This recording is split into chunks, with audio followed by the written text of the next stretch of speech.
weekly show for men who are thinking about going through or recovering from divorce. Welcome to Season 2. My name is John Knocklinger, the men's divorce coach and mentor.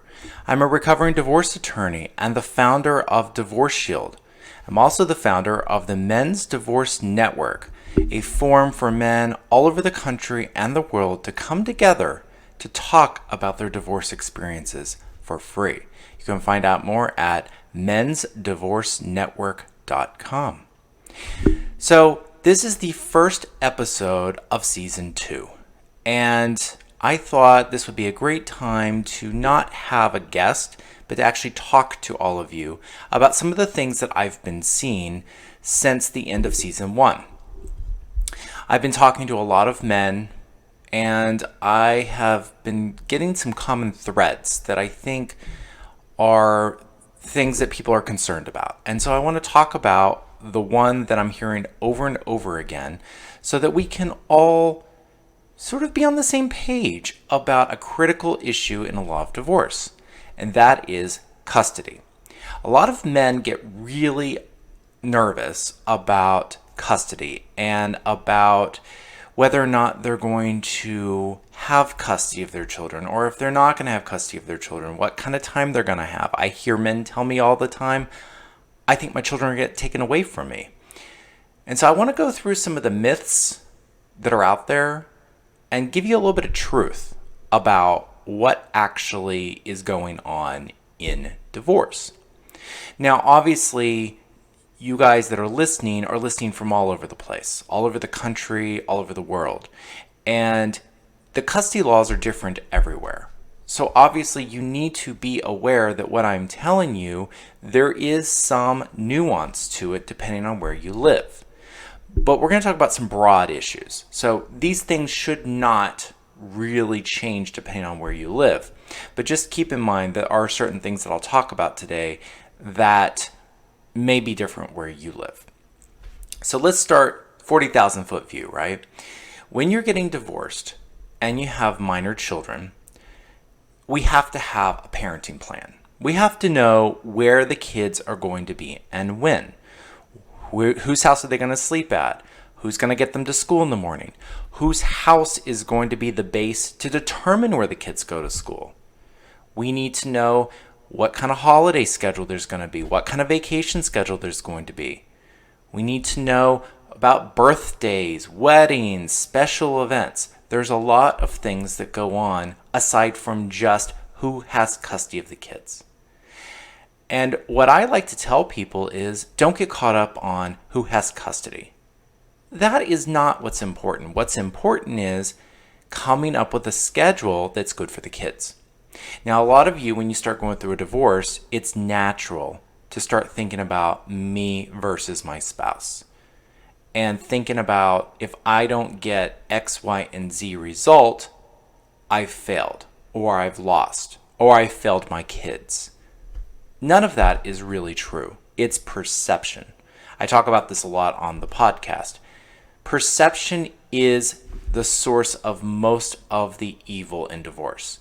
Is that you have been taught through talking to your friends, through hearing things on TV, through watching movies, that there is a win in a divorce. There is no such thing as winning. And I want you all to keep that in mind. No one wins in a divorce. If you think you lost, that's just because that's what you've told yourself. That's the story you've told yourself. Don't let that be the story. So back to custody. Typically, we're dealing with two different kinds of custody, and they're very different and distinct issues. One is decision-making, and one is physical. So in other words, where the kids actually are. And of course, decision-making it's a lot of places call it legal custody, but it's decision-making about the children. Do the parents have to actually talk to each other before major decisions are made, or can one parent just do whatever they want? More times than not, parents will share decision-making authority on major decisions. I'm not talking about what they eat for lunch or what kind of clothes they're wearing. I'm talking about major decisions, public versus private school, what religion the kids are going to be raised.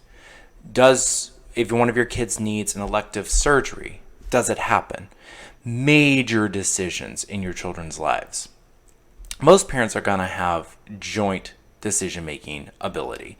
And that is one thing that you should never compromise on. You should always have joint decision-making ability over the major decisions in your children's lives. For a variety of reasons, but most notably, that is really the core of being a parent, is making those kinds of decisions, the really, really major decisions. Then we have physical or residential custody. It's called something different everywhere. And when we look at that, it is a math problem.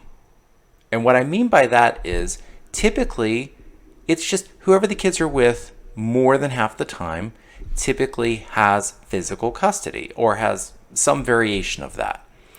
Now, why is that important? Well, most people start with the conclusion that they want joint custody. They want 50-50 time with the kids.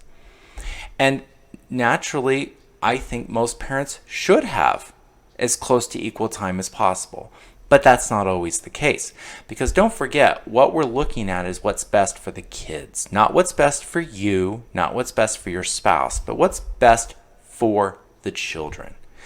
And when we look at what's best for the children, they have a schedule.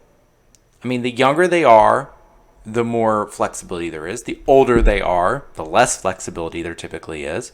The more involved your children are in extracurricular activities like gymnastics or lacrosse or football or dance or acting class or band, whatever the case is, the less flexibility there is in the schedule. And then there's the issue of where do the parents live? Do they live on the same street or do they live 45 minutes away from each other? So really, when we get down to a schedule, it's really about being realistic. Here's the children's schedule. Here's the parent's schedule. What works? And that's where you should start. You should not start with the results you want to get. If the result you want to get is 50-50 time, you're always going to be trying to pigeonhole that into your children's schedule. So how do you come up with a schedule to begin with? Well, these days, most children live in a 2 working parent household. That's not always the case, but for the most point, that is the case. And so with 2 parents working, they have schedules, and the children have a schedule. And so sometimes it's better just to get the schedules, lay them out, and figure out what makes sense. Because again, this is what's best for your kids. I've said that several times. I'm going to say it again. It's what's best for the kids. It's not what's best for either one of the parents. Now, children need consistency and they need stability. So they need to know where they're going to be and when. They really do not thrive on schedules that are constantly changing week by week. So it's important that when you look at a schedule, that you come up with something that can be as consistent as possible. Now, naturally, there's always going to be changes to the schedule. There's always going to be situations that come up that don't really work the way you thought they were going to work. But as much as possible, you need to have stability. You need to make sure that your children absolutely know that they're going to be at this house on Monday, this house on Tuesday, this house on Wednesday. They really need that. That's what's going to help your children move beyond this divorce.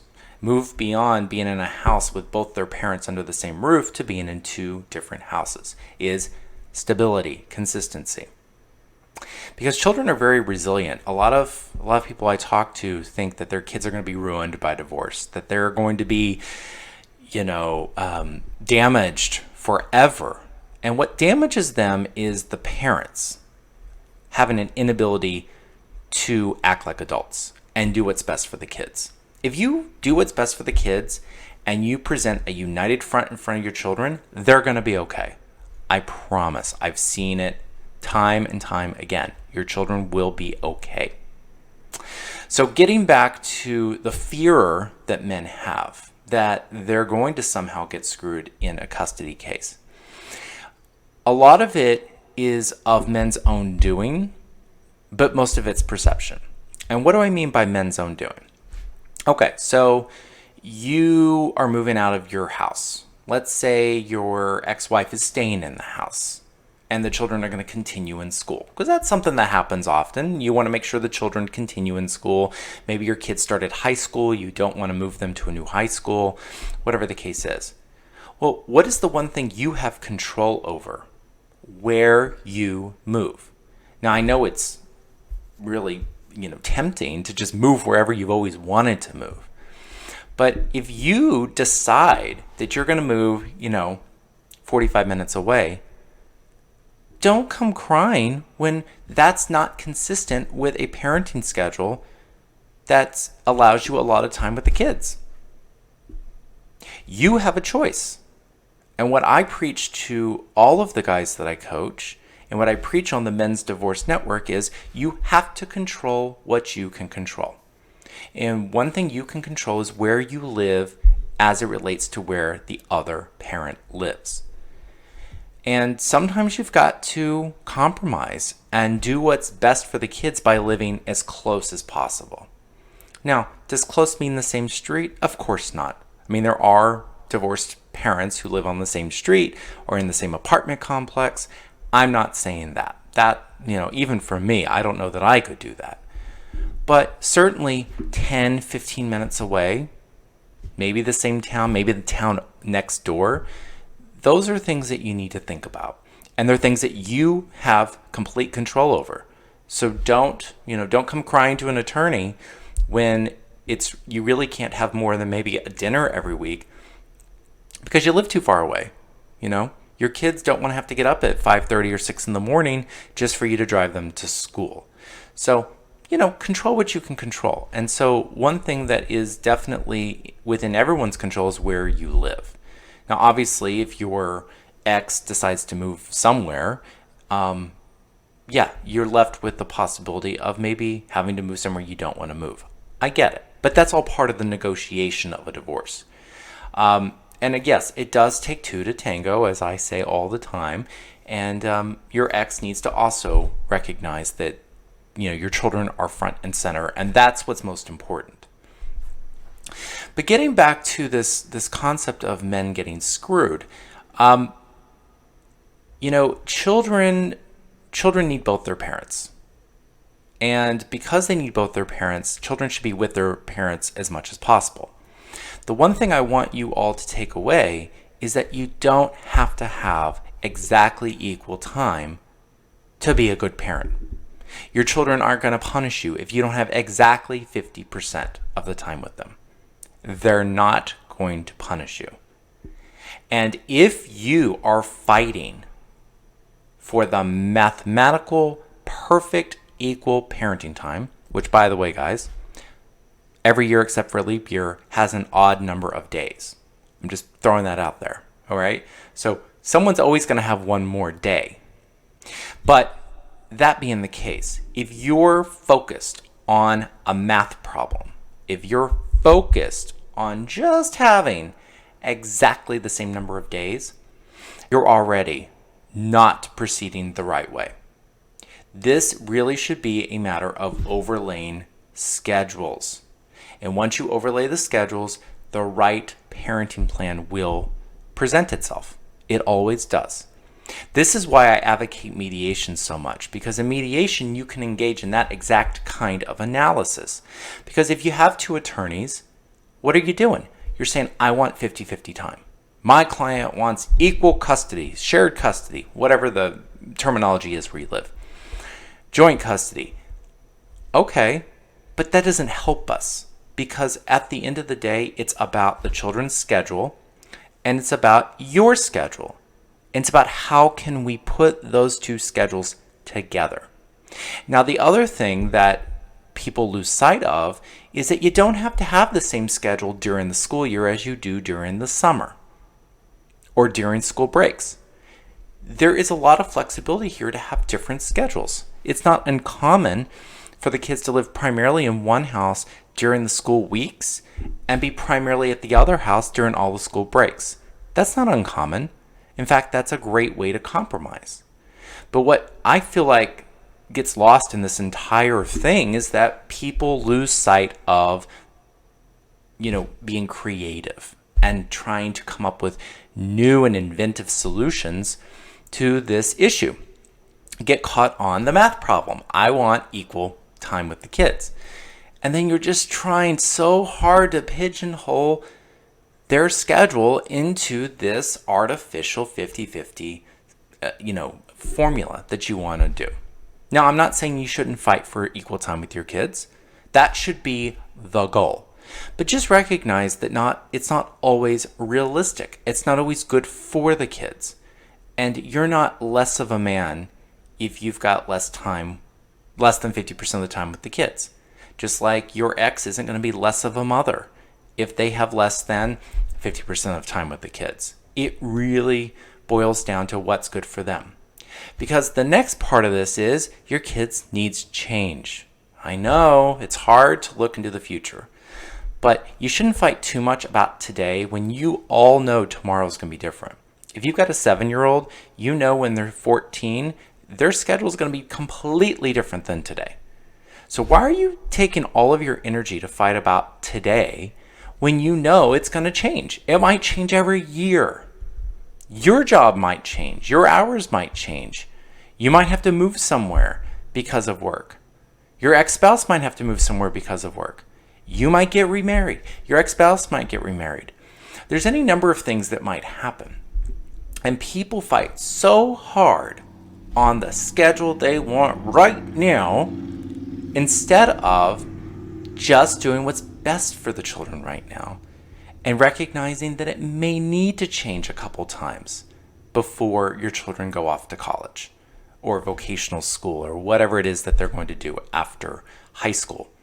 So, just keep in mind, guys, that you're not going to get screwed unless you kind of come up in your mind that being screwed means anything less than exactly equal time with your kids.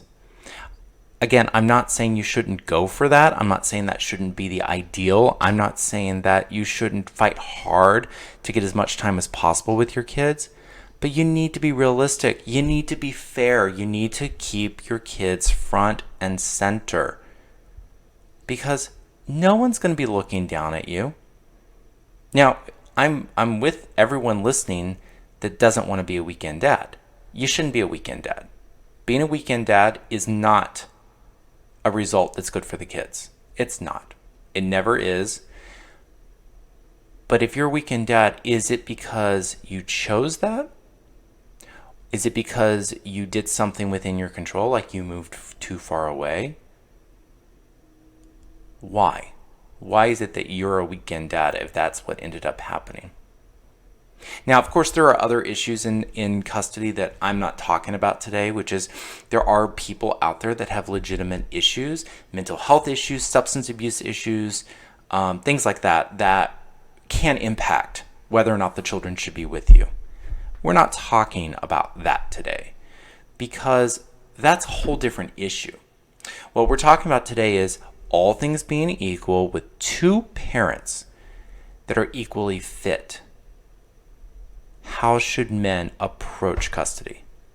And if you approach custody disputes the way I just laid out, that it is a matter of putting 3 schedules together, children, mom, dad, or children, mom and mom, or children, dad and dad, putting them down on the table and figuring out what makes the most sense, then you will have a fair and reasonable resolution to your custody matter. And the best way to achieve that is through mediation. I've said it a million times. You need to find a good mediator if you want to get a result that's fair for everybody and saves your family a lot of emotional energy and financial devastation, because divorce devastates families. I'd say traditional divorce. Divorce where you're fighting, where you're just having attorneys fight all the time. Don't let that happen. So, bottom line is, as we start season 2, keep your eye on the ball, do what's best for your kids, always seek to resolve things through mediation without going to attorneys, and control what you can control. If you do these things, I promise you, you will get out of your divorce not happy because, you're getting divorced, but you'll get out in a way that you can move forward without every night thinking about what if. All right, guys, it's been a pleasure. Come back next week. We're going to be talking to a real man who went through a real divorce and see what lessons he learned that all of you might be able to take to heart and use in your own lives. All right, we'll see you next week. If you liked today's episode, please don't forget to subscribe. Thanks a lot.